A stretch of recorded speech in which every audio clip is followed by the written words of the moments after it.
Bienvenue sur Top Invest, la chaîne des top d'investissement. Ici, on parle essentiellement d'entreprises de qualité. Alors, c'est ce qu'on va également faire aujourd'hui en regardant le portfolio de Chuck Ack. Ok. Donc, je sais que la majeure partie des gens, vous ne le connaissez pas, mais attention, d'accord? Prêtez attention. Ce portfolio-ci est extrêmement qualitatif. Chuck Ack n'a rien envié à Warren Buffett. Ok. Il a une particularité, c'est quand il investit dans une entreprise, c'est généralement pour du très long terme. OK? Qu'est-ce qu'il recherche vraiment quand il achète une compagnie? Premièrement, un business model qui est une entreprise qui a un business model ici qui lui permet ici de générer de manière un peu assez prévisible des bénéfices nets année après année, croissants, stables et croissants. OK? Deuxièmement, il recherche des entreprises ici qui sont gérées par un management qualitatif. Un management qualitatif, c'est un management qui, premièrement, protège la voix des actionnaires, d'accord? Quand il prend une décision d'allocation du capital, parce que c'est essentiellement ça, allouer le capital, c'est ça son rôle, là, essentiellement. Allouer le capital, ça veut dire soit je paye un dividende, soit je rembourse la dette, soit je prête les acquisitions d'une entité, c'est le rôle d'un manager ici, OK? Donc, il doit agir avec intégrité. Donc, quand ça va mal, il doit vous dire ça va mal, d'accord? Quand ça va bien, il doit vous dire également que ça va bien. Il ne faut pas qu'il vous dise ça va bien alors que ça va mal. Et quand il vous dit ça va bien, il ne faut pas qu'il soit trop optimiste. Bref, dans tous les cas de figure, il faut qu'il soit assez, je dis bien assez intègre. L'intégrité, c'est important. Surtout, voilà, on ne veut pas avoir affaire à un management ici qui n'est un management ici malhonnête. OK? Donc, également, il achète ici des entreprises à des prix voilà, assez corrects selon lui, à un prix assez correct, un prix qui lui permet en réalité de pouvoir bénéficier pleinement de la croissance de la compagnie. Parce qu'il a une particularité, c'est qu'il recherche vraiment des entreprises value, d'accord, à un bon prix. Donc je pense qu'il a essentiellement ici c'est essentiellement ici une stratégie GARP. Enfin, je n'aime pas dire GARP ici parce que les gens pensent que la croissance ici, croissance et valeur, c'est deux termes différents.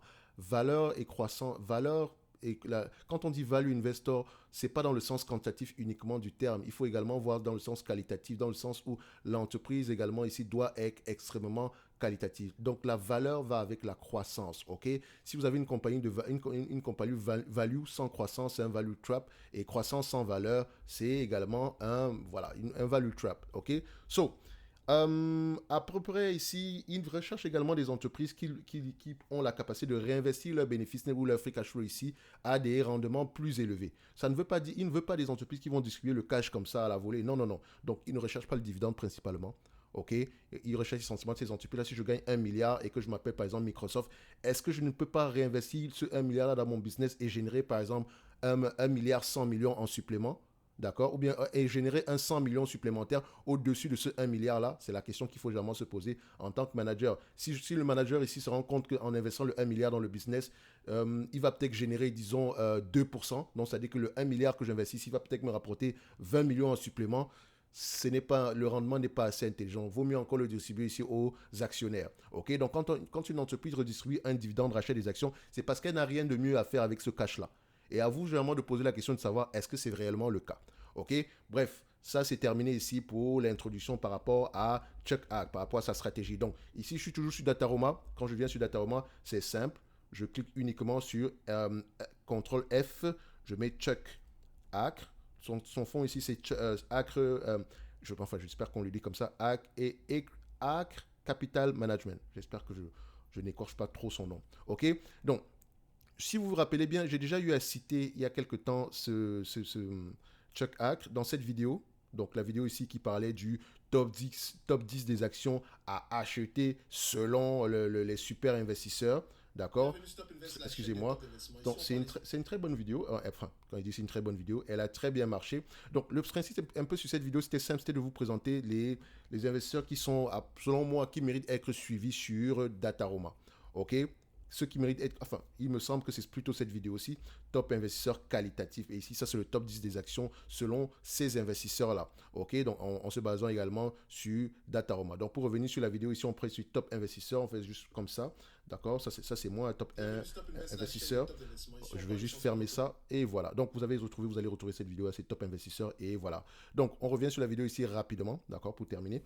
Donc, Le principe est simple. On regarde les 10 premières entreprises ici, donc les high conviction ici, et essentiellement, on essaie de déterminer parmi ces entreprises-là lesquelles pourraient être assez intéressantes au prix actuel. On essaie également de déterminer lesquelles on pourrait mettre dans la watchlist. OK? Donc, ici, la première entreprise sur la liste, vous voyez que c'est Mastercard. Il a 18,79% de son capital sur Mastercard. Et vous remarquez, ces trois premières positions représentent à peu près 45% de son capital et plus. Ne le faites pas. Et attention à ces positions parce quand on parle ici de Mastercard, il a des actions Mastercard depuis la nuit des temps. 2010, il me semble même que peut-être bien avant 2010. OK? Donc, vous voyez ici, parce que il me semble que Dataroma a compilé peut-être ces informations depuis à peu près cette période-là, mais n'empêche que lui, sa position, la majeure partie de sa position a été bâtie aux alentours d'une centaine de dollars. Aujourd'hui, on est à combien? On est à peu près à 363 dollars l'action. Donc, quand on dit du très long terme, là, ça fait 13 ans qu'il a des actions de Mastercard. 13 ans. D'accord? 13 ans. Il y a 13 ans, Mastercard valait combien? On était en 2010, n'est-ce pas? MA. OK, Mastercard, on prend ça ici. Allons-y, disons qu'on est en 2010. On veut prendre une décision d'investissement ici par rapport aux actions de Mastercard. 2010 ici, Mastercard ici, l'entreprise se vend ici à près de 15 fois les bénéfices. De 2010. On ne parle même pas des bénéfices croissants, donc des forward, des bénéfices ici pour les 12 prochains mois. On ne parle même pas de la taille du marché des bénéfices sur les 5 prochaines années par rapport à la taille du marché ici. C'est réussi à prendre peut-être 1% supplémentaire en termes de taille de marché, etc. Vous voyez? Il a acheté ces actions-là à 15 fois les bénéfices. Aujourd'hui, à 25 fois les bénéfices, nous, on est quand même intéressé par cette entreprise-là. Il faut vraiment que la croissance soit élevée. Donc, comme je l'ai dit ici, pour moi, Mastercard est correctement évalué au prix actuel. La seule raison pour laquelle on va la considérer, c'est tout simplement parce que la taille du marché se chiffre en trillions. Il y a de fortes chances que Mastercard continue à croître de manière raisonnable ses bénéfices nets dans le temps. OK? Donc, est-ce que je pourrais dire que c'est surévalué? Non, mais je ne pourrais pas me comparer à Chuck Akre. Vous remarquez que ces actions, il les a depuis très, très longtemps. C'est ça, investir à long terme. OK? Il a vendu, d'accord? Il a quand même vendu un tout petit peu. D'accord? Mais il détient toujours une grosse position ici. D'accord? Quand on regarde bien ici, il n'y a pas grand changement. Il me semble même que c'est encore même plus élevé qu'avant. OK? Donc, imaginez juste les dividendes que lui reçoit en date d'aujourd'hui. Et ce n'est pas juste des dividendes parce que voilà, c'était à 0,27% le yield à cette époque-là. Mais en réalité, le véritable yield à cette époque était aux alentours de 6 à 7%. Parce qu'il a acheté à 15 fois les bénéfices. D'accord? Donc, aujourd'hui, par rapport à son prix d'action, disons à 25 dollars, on distribue à peu près 1,96 $. Il a presque 10% de rendement par rapport à ces dividendes-là. Et encore aujourd'hui, ça ne représente que 0,61%. Donc faites attention aux chiffres, au rendement de dividendes, généralement quand on vous le donne. Non, regardez le rendement des bénéfices nets et posez-vous la question si ces bénéfices nets-là pourraient avoir tendance à croître dans le temps. Okay? Parce que si les bénéfices nets ont tendance à croître dans le temps, vos dividendes également auront tendance à croître dans le temps. Okay? Vos rendements potentiels sera nettement plus élevé que ça. Donc, on continue ici sur la liste. Donc non, là, on a Mastercard. Aujourd'hui, je pense que Mastercard est toujours assez intéressant. Mais on a ici Moody's. Moody's ici, les actions Moody's, il les détient depuis combien de temps? La plus grosse, sa position ici, la majeure partie de la position a été bâtie aux alentours de, voilà, maximum une centaine de dollars ici, mais son PRU n'est pas de 100 dollars. Il est peut-être bien moins élevé que ça, parce qu'il a commencé à les acheter aux alentours de 42 dollars l'action. Attention, là on marque à 2012, d'accord?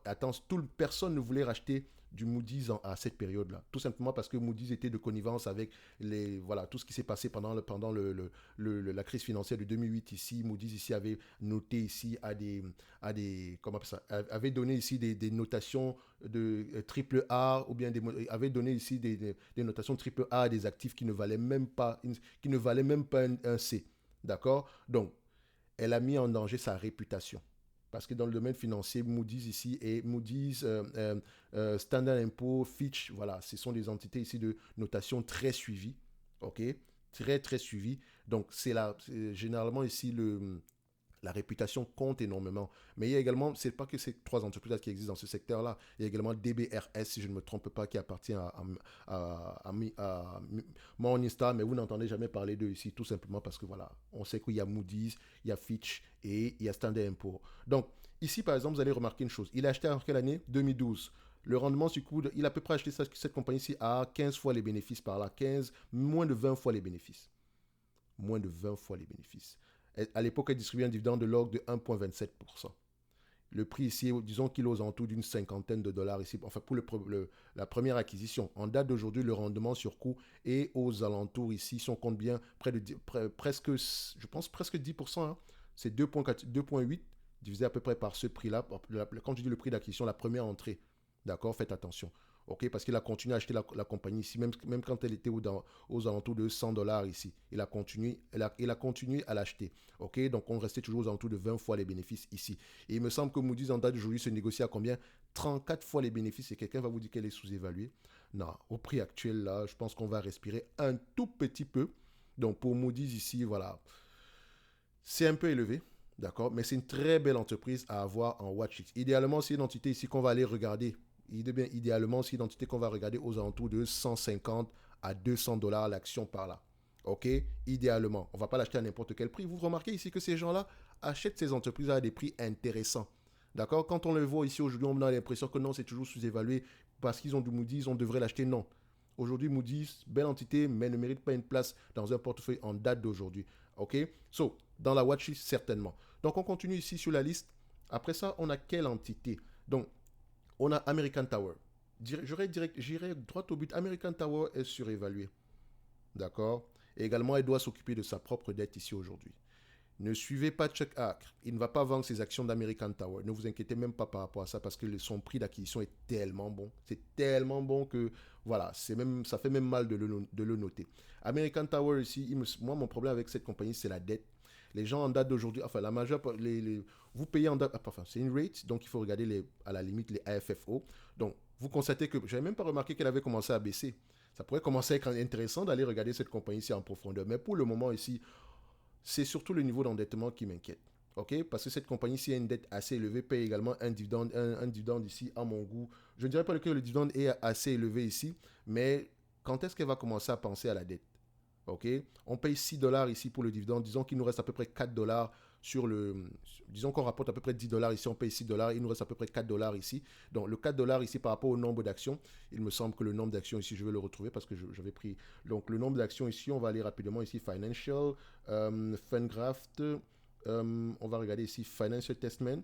Ok, donc on va aller checker le nombre d'actions en date d'aujourd'hui, combien d'actions on a sur cette compagnie-ci, Dilute Share Outstanding dans le quarterly ici. Qu'est-ce qu'on a? Total share 466. Donc, il nous reste à peu près 4 dollars l'action ici. OK?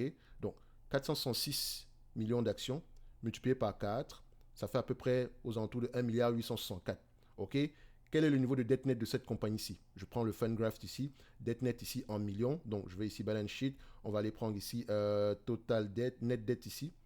D'accord? On a à peu près une dette nette aux alentours de 45 milliards.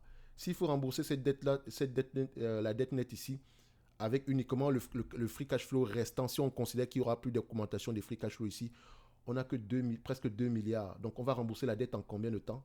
On va rembourser la dette ici aux alentours, ici en 22 ans, uniquement avec les free cash flow restants. C'est possible, d'accord? Il faut regarder ici, quel est le... Quand vous allez regarder sa dette ici, regardez le pourcentage ici d'endettement, le pourcentage ici de dette à taux fixe, ok, et le pourcentage à taux variable. Et, en termes de maturité ici, quels sont les taux d'intérêt ici qu'elle obtient en date d'aujourd'hui pour les dettes qui deviennent matures, ok? Donc, il faut faire attention sur cette compagnie-ci. Je ne suis pas en train de vous dire qu'elle est grave, elle est tellement endettée. Non, pas du tout. Je sais juste une chose, c'est que vu le niveau d'endettement ici, je vais demander une décote supplémentaire. Je ne suis pas d'accord pour l'acheter au prix actuel. OK, mais le marché commence un tout petit peu à venir nous chercher à un prix assez intéressant. OK, et vous allez remarquer que la plupart du temps, avec toutes les rates, c'est comme ça en date d'aujourd'hui, la dette commence à compter. Donc, pour ceux qui se posent la question, mais pourquoi est-ce que ça continue à baisser? Oui, le dividende augmente depuis 400 ans, machin. Non. Aujourd'hui, là, il faut commencer à regarder la politique de l'allocation du capital. Qu'est-ce qu'on fait avec le cash en réalité? Est-ce qu'on rembourse la dette? OK? Ça, c'est pour American Tower, belle entreprise, mais non, non, non, ne me parlez pas de 5G. Hein. Ne me parlez pas de 5G, genre, ils vont gagner beaucoup plus d'argent que ça. Voici les prévisions qui sont ici. Et c'est un business qui a tendance à être ici assez, voilà, c'est un business assez prévisible. On s'attend ici à peu près à des FFO, même pas AFFO, donc ça n'a même pas encore pris en considération la maintenance, de 11,38 $. D'accord? Si vous l'achetez à 11,38 $ ici aujourd'hui, d'accord, par rapport, donc vous avez un rendement sur coût potentiel par rapport au bénéfice net de 2025 ici, à peu près de combien? De 6%. OK? 6%. Ce n'est pas mal, hein? Et je suis en train de vous dire que ce n'est pas mal. C'est pour ça que je dis que ça pourrait. C'est peut-être intéressant de commencer à regarder cette entreprise en date d'aujourd'hui. OK? Mais toujours comparé à ce que vous avez sur le marché. Donc, moi, je connais, vous savez que moi, j'aime bien une compagnie en particulier ici dans le domaine des rates. On ne va pas revenir dessus.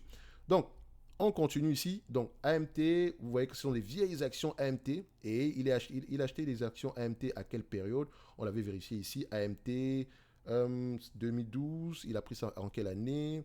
Aux alentours ici de 2009. OK. Donc, c'est-à-dire qu'ici, à AMT, on a une information qui va manquer. Parce que là, quand on vient à ces niveaux-ci, on a uniquement jusqu'en 2012. OK. Bref, ça ne veut pas dire que AMT est en bourse depuis 2012. Non, peut-être bien avant. D'accord. Donc, si on regarde les bénéfices nets ici, peut-être qu'on a une information plus. OK. Donc, en termes de bénéfices nets, on a quelque chose qui date d'il y a longtemps. D'accord. Mais si on regarde les FFO ici, on a une information qui date uniquement de 2012. OK.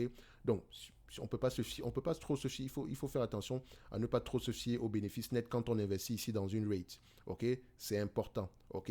Donc, on va pas aller regarder ici le PER par exemple. Non. Il faut regarder les FFO et prendre à peu près ce ratio-là par rapport au FFO. Donc, généralement, ici, il faut réfléchir en termes de cap rate. Et c'est parfois une information qui n'est pas facile à trouver. Donc, il faut avoir à peu près une idée ici par rapport à la qualité de American Tower, etc. Bref. Ils le mentionnent généralement dans leur rapport financier ici. Après, vous pouvez prendre ici un proxy, notamment quelle est la moyenne ici que le marché paye par rapport au FFO. Le marché paye généralement 23 fois les FFO en moyenne, donc peut-être 20 à 25 fois ici. Donc, soit ça peut, entre parenthèses, je parle des FFO, hein, soit peut-être un cap rate aux alentours ici de 4 à 5% par là. Si on prend les AFFO pour faire semblant, je pense également qu'on a la même information. Bref. Trêve de bavardage, on continue. Ça, c'était pour American Tower. Pour moi, c'est pas intéressant de jouer. Visa, on va pas revenir dessus. D'accord. Visa est assez intéressant. Et vous remarquez que Visa, il a ses actions Visa depuis combien de temps? Donc, on clique dessus, action Visa. On va juste faire ça. On va actualiser cette page ici. Donc, si vous allez regarder également ici, les actions Visa datent d'il y a longtemps. D'accord. Donc, il a acquis ces actions-là, je pense peut-être à la même période que Mastercard. OK. Donc, on peut également regarder ça ici rapidement. Donc, les actions Visa ici, voilà, 2012 également, $30. Et il a presque fait, c'est presque un 10 bagger en date d'aujourd'hui. Donc, Orly, vendeur, Aurélie Automotive, vendeur ici de voitures au détail. Donc, faites attention. Ces business, lui, s'échange peut-être à 20 fois les bénéfices en date d'aujourd'hui. C'est un business qui ne paye presque pas de dividendes. Et c'est bizarre. Regardez cette compagnie. Orly, c'est même pas que c'est bizarre en fait. Orly, regardez la façon dont Orly a créé de la valeur pour les actionnaires. OK? Juste en rachetant des actions, ça a un effet extraordinaire sur, sur les bénéfices nets ici par action. Donc, regardez ceci. En termes de volume, les bénéfices nets continuent à croître. D'accord? Quand on prend ici en termes de bénéfices nets par action, d'accord? En yearly ici, vous remarquez qu'en date d'aujourd'hui, on a à peu près $30 l'action de dividende. Et vous pensez que c'est facile, ça a été fait comme ça? Non. Non seulement le business est bon, mais également elle rachète ses actions à bon prix, d'accord? Ce qui permet ici d'avoir un bénéfice net par action de plus en plus élevé, plus le fait que les bénéfices nets augmentent en termes de volume. Donc, c'est un double avantage. Enfin, même pas c'est un triple avantage. Le business se porte bien, bénéfices nets en termes de volume augmentent. Ça se porte tellement bien, elle rachète ses actions également, dont les bénéfices nets par action également augmentent plus. D'accord? Donc, quand elle réduit ici le nombre d'actions, vos rendements ici par rapport aux dividendes également aura tendance à augmenter parce que vous détenez ici vous détenez moins de parts pour plus d'argent. OK? So, on remarque ici à peu près 62 millions d'actions. Donc, vous remarquez, elle a presque en 10 ans, elle a racheté plus de la moitié de ses actions. Moi, j'aime ce genre d'entité. Parce qu'en réalité, ce genre de business qui n'a pas tendance à s'échanger à des prix assez élevés. Hein. Donc, les PER, généralement, de cette compagnie-ci, en moyenne, je dis bien en moyenne, on va être aux alentours ici d'une quinzaine, sur les dernières années, c'est un peu plus élevé que ça. Mais voilà, on va être aux alentours aussi de 20 fois les bénéfices par là. OK? Il me semble même que ça pourrait même être aux alentours de 17 fois les bénéfices si on est gentil. OK? So, le rachat d'actions ici est généralement très conseillé pour les entreprises qui échangent aux alentours de 17 à 15 fois les bénéfices. C'est intéressant de racheter des actions au lieu de verser un dividende parce que ça a une incidence également ici sur la taxe, alors que le rachat d'actions, voilà, techniquement, vous économisez en termes de taxes. Et ça reste à peu près la même chose que vous versez un dividende, vous payez la taxe sur le dividende et vous rachetez encore les mêmes actions ici, donc vous réinvestissez vos dividendes dans la même entité ici. Techniquement, vous avez perdu quelque chose en route. Alors que si l'entreprise rachète ses actions à votre place ici, au lieu de vous distribuer un dividende, c'est mieux. D'accord? Surtout quand les actions sont sous-évaluées. Bref, on ne va pas revenir dessus. Aurélie Automotive, c'est également intéressant à voir, enfin, à observer en date d'aujourd'hui. Est-ce qu'en termes d'évaluation, je pense qu'on est à un niveau assez élevé. OK? So, on continue ici. KKR, ce sont des private equity ici. Donc, c'est très difficile à analyser. Mettez ça de côté. OK? Brookfield également, c'est également très compliqué à analyser. Même si il y a beaucoup d'investisseurs ici de renom sur le dossier, ça peut être intéressant à aller creuser également ici, mais ça va prendre énormément de temps. C'est pas un truc qu'on va analyser ici du point de vue quantitatif. Il faut faire la somme des parts. Donc, c'est un peu comme une holding ici. OK? Donc, on continue ici. Donc, vous allez voir Roper Technologies. J'en ai parlé sur cette chaîne-ci. Roper Technologies également, c'est une entreprise assez intéressante. Donc, on va mettre ici Roper Tech. Donc, on va mettre Roper, vous mettez à côté Top Invest, mettez-la dans la watchlist, les amis. Regardez les marges de cette compagnie, c'est tout simplement extraordinaire. Et c'est une business ici qu'on appelle généralement asset light. C'est également individu dans l'escroquette, etc. Tout ce que vous voulez dessus. Mais c'est un business extra qualitatif. D'accord? C'est un business extra qualitatif. Donc, ça peut être intéressant également à aller, enfin, pas avoir un portefeuille en date d'aujourd'hui, mais commencer à analyser. OK? Au prix actuel, je pense qu'elle est correctement évaluée à la limite ici. OK? Elle est correctement évaluée. Si on la prend à peu près à 25 fois les bénéfices par là, en prenant en considération qu'on a à peu près $20 ici ou $19 en supplément ici. Donc, on va à peu près se dire que, voilà, le prix est correct en date d'aujourd'hui. OK? So, même si vous allez l'avoir ici à 30 fois les bénéfices en date d'aujourd'hui, mais prenant en considération qu'il y aura tendance également à augmenter les bénéfices, n'est ainsi que en termes de volume, mais également en termes de nombre d'actions, il me semble également qu'elle rachète massivement ses actions. Donc, Roper Technologies ici. Après, on a Costar. Je n'ai jamais parlé de Costar, les amis. Mais en fait, regardez Costar. Je ne sais pas si vous travaillez dans le domaine ici le domaine ici de l'immobilier. Vous utilisez les logiciels de Costar. Il y a de fortes chances que vous ayez déjà utilisé ce genre de logiciel. OK? C'est pas Costar. Excusez-moi. On va aller regarder. C'est pas costume Costar. Hein. Donc, le ticker symbole ici, c'est CSGP. Donc, on prend ici CSGP. OK? CoStar. Bon, je crois que ça se prononce de la même façon de toutes les façons. Donc, on regarde ceci. En termes de revenus, je n'ai pas encore eu à l'étudier sur la chaîne. Croissance des revenus, magnifique. Marge brute, qu'est-ce qu'on obtient ici par rapport à la marge brute en termes de pourcentage? Marge brute ici près de 80% et c'est en croissance. Donc vous avez l'information ici selon laquelle cette entreprise a certainement un pricing power. La marge brute augmente, c'est bien, mais est-ce que les EBITDA suivent au moins? Parce qu'on a déjà vu ici que les marges brutes augmentent, mais les EBITDA diminuent plutôt. On voit plutôt que les EBITDA ici sont plutôt, voilà, on a plutôt une stabilité des EBITDA, d'accord? Mais quand on regarde à peu près, il n'y a même pas de mais. Est-ce que la marge des net income augmente ou bien est-ce qu'elle est stable? On voit ici que les net income restent à peu près à un niveau, même si on a, on a des net income un peu plus élevés sur les dernières années ici, mais on est à peu près aux alentours de 16%. Elle a de très bonnes marges. OK? Quand vous allez comparer les net income, d'accord, et les free cash flow, d'accord, ici, vous allez voir que les deux ici, le free cash flow a tendance à représenter la véritable rentabilité du business ici. OK? Ils sont des vrais free cash flow. OK? C'est un business, c'est une très belle entreprise. C'est une très belle entreprise. Prenez-la, mettez-la dans la watchlist. Aujourd'hui, par exemple, elle sera surévaluée certainement. Elle sera certainement surévaluée. Mais on ne sait jamais si vous arrivez à la choper au bon prix ici. Bon, pour moi, le bon prix sera à peu près à quel niveau ici? Moi, je dirais, c'est une entité ici aux alentours d'une... Enfin, on dit de bon prix. Si on prend en considération une légère croissance d'ici 2025, il faudrait la regarder en dessous de $40. D'accord? En dessous d'une quarantaine de dollars. Ça pourrait commencer à avoir. Enfin, ça pourrait être assez intéressant en dessous de ce prix-là. OK? Enfin, ça sera toujours à 5% de rendement ici, mais c'est une très belle entité à avoir en watchlist. OK? Donc, quelle autre entreprise ici? Adobe, je ne vais pas revenir dessus, on l'a déjà cité. Dana Air, très belle entité également ici, on l'a déjà cité.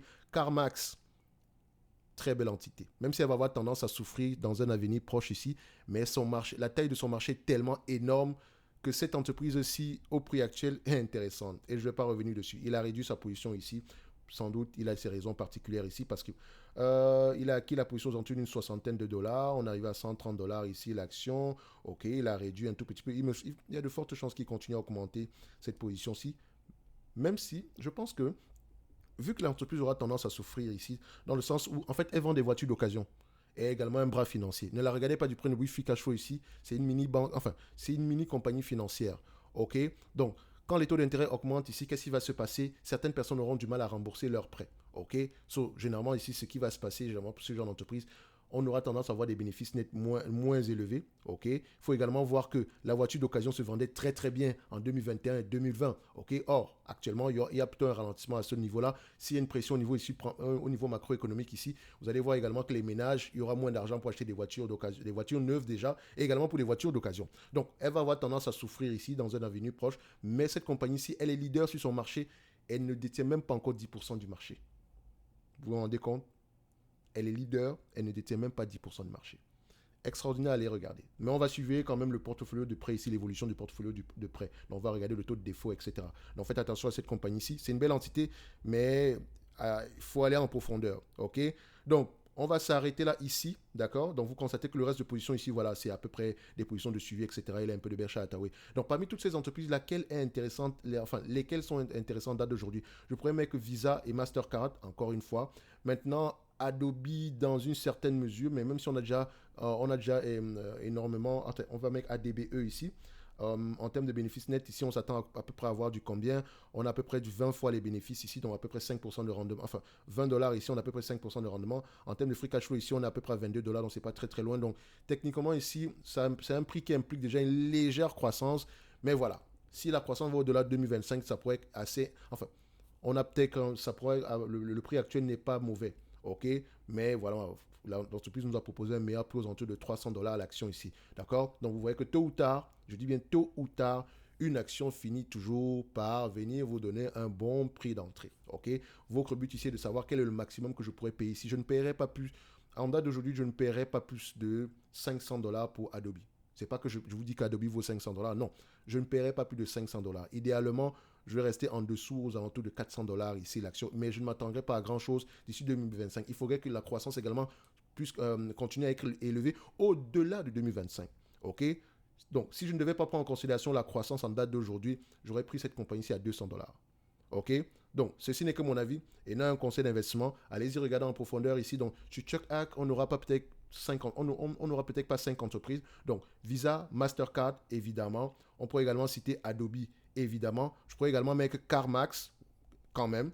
Dana Air, moi, je pense qu'on est à un niveau assez élevé pour Dana Air. Donc, je vais me limiter ici à 4 entreprises sur cette liste-ci. Donc, Mastercard, Visa, OK, Adobe et CarMax, d'accord? S'il fallait prendre une cinquième entreprise, normalement, vous savez que, voilà, j'ai parlé de 5 ici. Berkshire Hathaway pourrait faire partie de la liste, certainement, OK? Berkshire Hathaway pourrait faire partie de la liste. Mais comme je dis encore, c'est également une entité ici assez complexe à analyser. OK, il faut vraiment faire une somme des parties ici pour avoir une idée générale ici de la valeur du business. Mais au pire des cas, je ne pense pas qu'on surpaye pour Berkshire Hathaway. Et en période difficile ici, elle aura tendance ici à bien se comporter parce qu'elle est assez solide financièrement. Bref, on a assez duré. En description de la vidéo, vous avez la top newsletter ainsi que le service Top Premium. Et un like, un abonnement, ça fait toujours plaisir. On se dit à bientôt. C'est uniquement pour la watchlist pour susciter de l'intérêt. D'accord? Ça ne veut pas dire qu'on achète parce que Chuck Hacker a acheté. Non, non, non, non, non. On lit les rapports financiers. Mais en tout cas, la majeure partie de ces entreprises-ci méritent d'avoir une place dans votre watchlist. OK? À bientôt.